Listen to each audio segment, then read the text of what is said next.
November 3rd, 1987. A cold Tuesday night at Stamford Bridge. Chelsea, a team sitting comfortably in the top 6 of English football, hosted Arsenal, and by the end of 90 minutes, something had shifted. Something dark. A 3-1 defeat that didn't just sting. It triggered one of the darkest periods in Chelsea's entire history. What followed wasn't just bad form. It was a football disaster. A 21-match winless run that ripped the club apart, destroyed morale, and sent them spiraling out of the first division. This is the story of how one defeat changed everything. A collapse so shocking it is still remembered, 38 years later, as the dark run of 1987-88. Stay till the end, because what happened off the pitch is even more shocking than what happened on it. And before we dive in, if you're a true football fan who loves stories that shape the game's history, make sure to hit subscribe right now. Because on this channel, we bring you the truth, the tactics, and the turning points that football never forgot.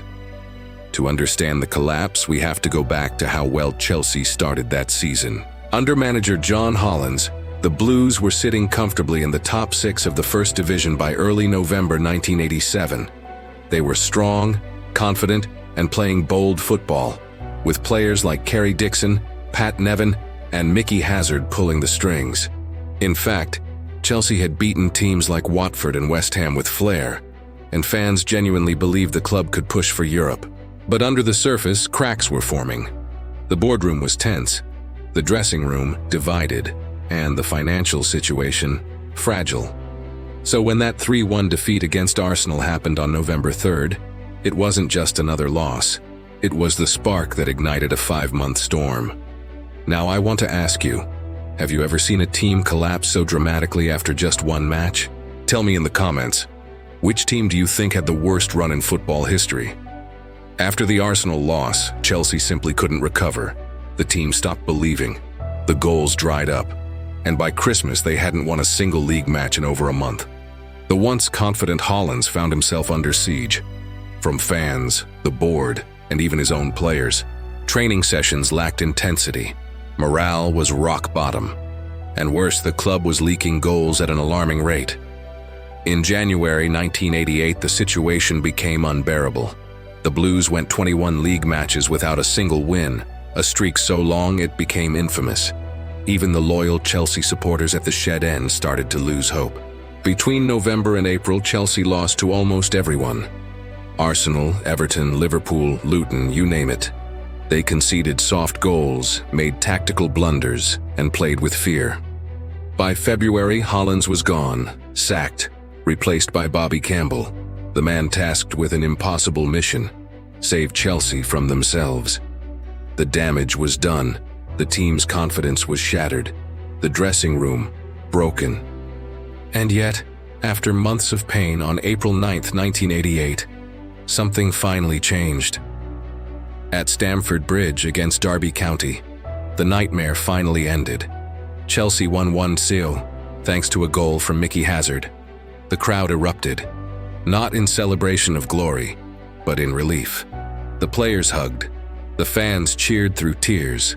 After 5 months without victory, it felt like a small miracle. But as the old saying goes, the damage was already done. That single win couldn't save them. Chelsea still finished 18th and were forced into the newly introduced relegation playoffs. And when those playoffs arrived, fate was cruel again. Chelsea faced Middlesbrough in the playoff final, a battle for survival. But the fear that had haunted them all season returned. In the first leg, Boro took the lead. Chelsea's defense, slow, disjointed, panicked. And in the second leg at Stamford Bridge, disaster. Despite the roaring home crowd, Chelsea couldn't overturn the deficit. Final whistle, 2-1 on aggregate. Chelsea were relegated. A proud club, once in the top 6, had fallen apart in less than 6 months. The 1987-88 season went down as one of the most painful collapses in the club's pre-Abramovich era.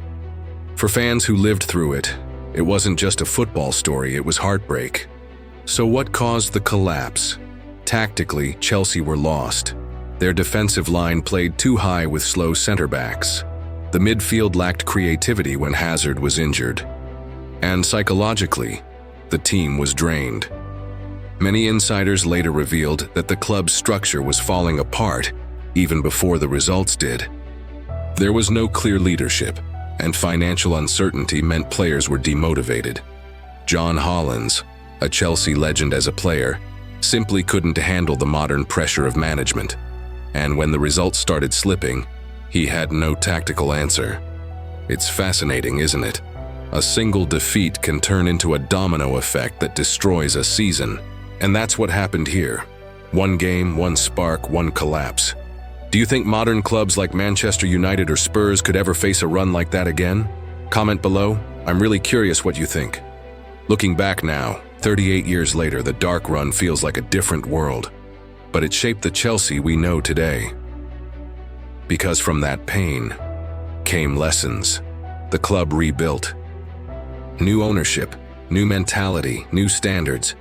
And eventually, decades later, Chelsea became one of the world's most successful clubs. But the scars of 1987 remain a reminder that even giants can fall. And in football, collapse can come faster than anyone expects. If you made it this far, thank you. It means you're a true student of football history. So here's my question for you. What do you think was Chelsea's lowest moment ever? Was it this dark run, or the chaos before Abramovich's takeover? Drop your thoughts in the comments. I read every single one. And if you love football stories that go beyond the pitch, hit subscribe, smash the like button, and share this video with a Chelsea fan who remembers the pain. Because this was more than just a bad season. It was the story of how one defeat turned into 21, and how a club almost lost everything before finding its way back.